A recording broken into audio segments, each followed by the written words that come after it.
হরি ওম। সকলকে নমস্কার।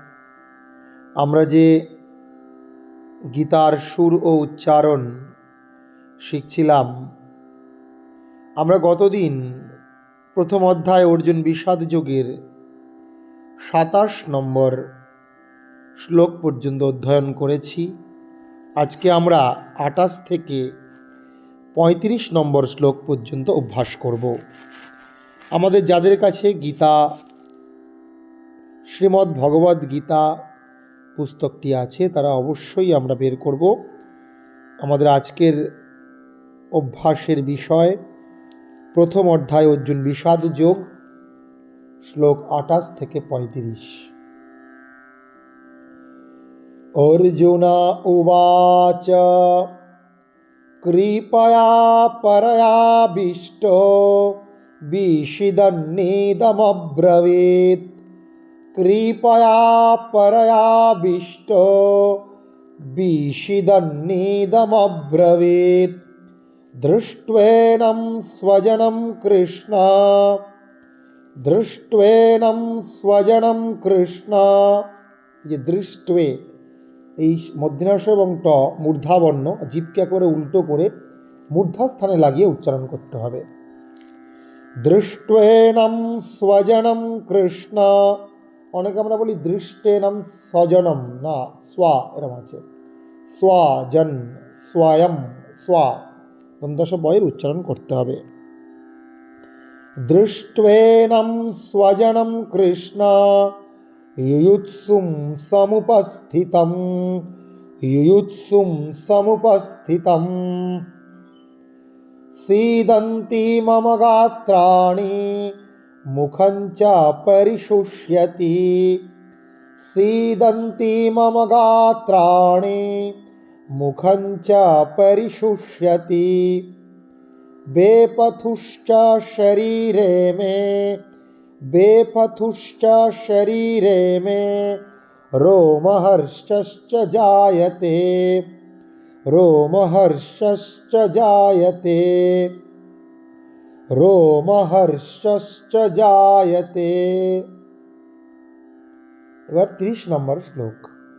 গাণ্ডীবং স্রংসতে হস্তাৎ, গাণ্ডীবং স্রংসতে হস্তাৎ ত্বচ্চৈব পরিদহ্যতে, ত্বচ্চৈব পরিদহ্যতে।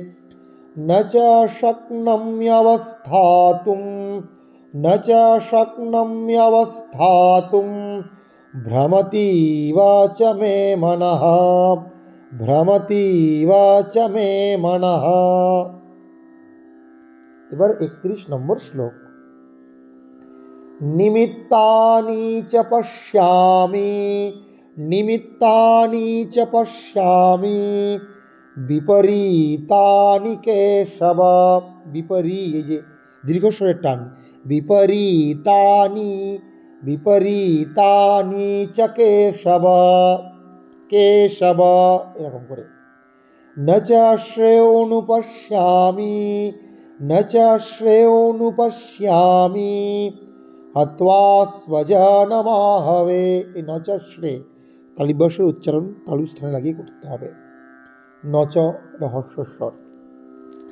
ন চ শ্রেয়োনুপশ্যামি, ন চ শ্রেয়োনুপশ্যামি হত্বা স্বজনমাহবে, হত্বা স্বজনমাহবে।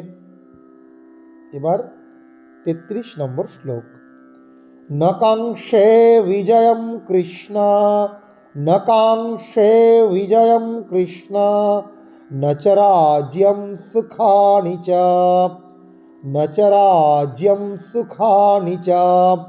কিং নো রাজ্যেন গোবিন্দ, কিং নো রাজ্যেন গোবিন্দ কিং ভোগৈর্জীবিতেন বা, কিং ভোগৈর্জীবিতেন বা। নিয়ম হচ্ছে অনুস্বারের পরে যদি কোনো বর্গীয় বর্ণ থাকে, পঞ্চম বর্ণ অনুস্বার এবং পরে ভব পবর্গীয় তার পঞ্চম বর্ণ ময়ের মতো অনুস্বারে উচ্চারণ করতে হবে। কিং ভোগৈর্জীবিতে, কিং ভোগৈর্জীবিতেন বা। এবার ৩৪ নম্বর শ্লোক। 33 নম্বর শ্লোক। येषामर्थे काङ्क्षितन्नो राज्यं भोगः सुखानि च त इमेव स्थिता युद्धे प्राणं त्यक्त्वा धनानि च।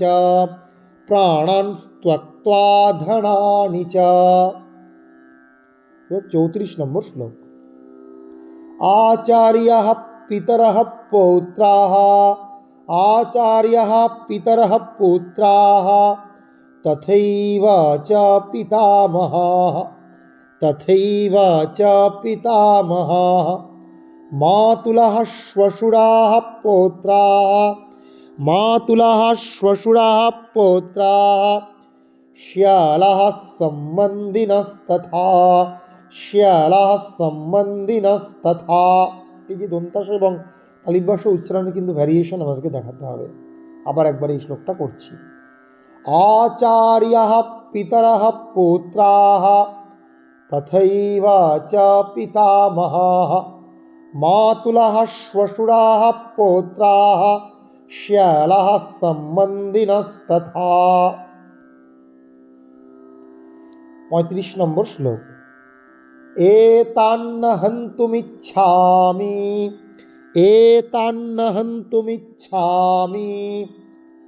घ्नतोऽपि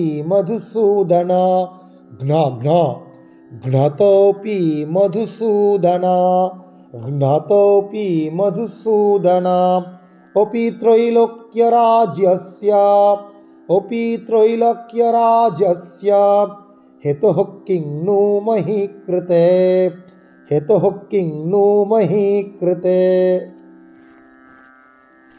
ঠিক, আজকে আমরা প্রথম অধ্যায়ের এইভাবে 28 থেকে 35 নম্বর শ্লোক পর্যন্ত পাঠ, তার সুর ও উচ্চারণ অভ্যাস শিখলাম।